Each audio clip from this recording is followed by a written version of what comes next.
We're gonna make this super easy and simple to make jump pad in Roblox Studio, and we're gonna make sure that it's usable in any game that you wanna put it in. Let's get started. So in Roblox Studio, I just have a part. This can be any part you want. There is nothing special about it at all. And I added a script to it. I renamed my script to be bounce pad so that you know what this script does. We're professional programmers. We can name things correctly. Let's go into our script.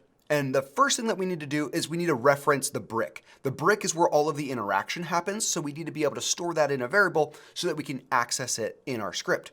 So we're gonna say pad equals script.parent. It says find this script and grab the parent object. Grab the object that is holding on to this script for us.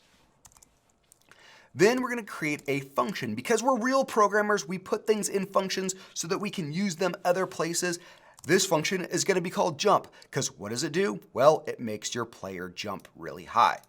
Now, the new thing here is that it's going to take in a parameter. This parameter is called hit. And this variable hit in there is not like other variables like we created before, like this pad variable. This pad variable, we had to explain to Roblox what it stores. Roblox knows what hit stores. It is a built-in variable. That's the collision between two objects. The hit is what made that collision. Stores all of the data about it. Now, we need to check to make sure that it's the player that hit this brick, not a rocket or a sword or another brick. So we're gonna say if what hit the brick has a parent that has a child that is listed at the top of the list, and that child is labeled humanoid. If that's the case, then we can make it jump. What is going to hit this brick? Well, it's going to be the foot of the player or the leg of the player. We don't know anything about the jump height or anything at all from just grabbing the foot of the player.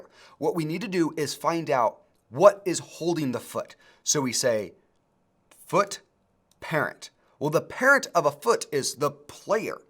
And then the very first child of the player is the humanoid object. The humanoid object holds the jump height, which we're gonna adjust to make the player jump higher in the air. It holds the health, it holds the walk speed, it holds all of that stuff.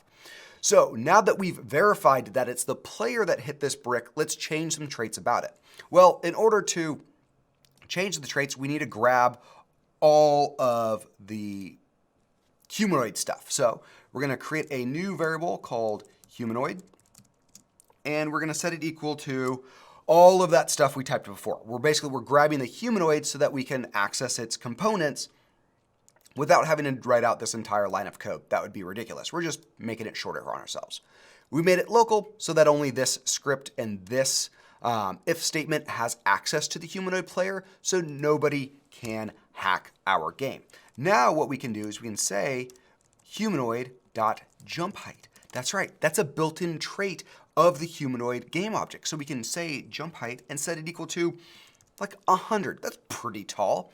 And then another thing that the humanoid has access to is whether or not the player is jumping. And we can say, yes, they are. They are jumping. Yes, no, Roblox, they are jumping. Right now, they are jumping. Make them jump. Once they've jumped in the air, we've set that height to be 100 right here. Now we're gonna wait for them to come back down. We're gonna wait a set amount of time. Now, this isn't an exact science. You can change this number around a little bit. We just don't want it to be so long that their jump height is now, once they're off of the brick, they can do a second jump that's also 100 height. But we also don't want it to be so short that the jump doesn't actually finish before the jump height gets set back down to a lower value. Now, once the person has finished jumping, we can set that jump height back to the default, which is 7.2. Why do I know that? Because I looked it up. That's right, you could just Google things and Roblox has pretty good documentation. All right, now that we've made the player jump in this function, we need to actually tell the function when to fire. Right now, this code does nothing.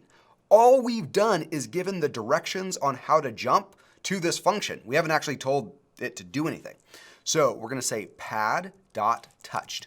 When the pad is touched, connect this function onto that event, What function is that? That's jump. Now we can play. Now let's try it out. All right, I'm in my game. I walk up to this pad and boop, it works.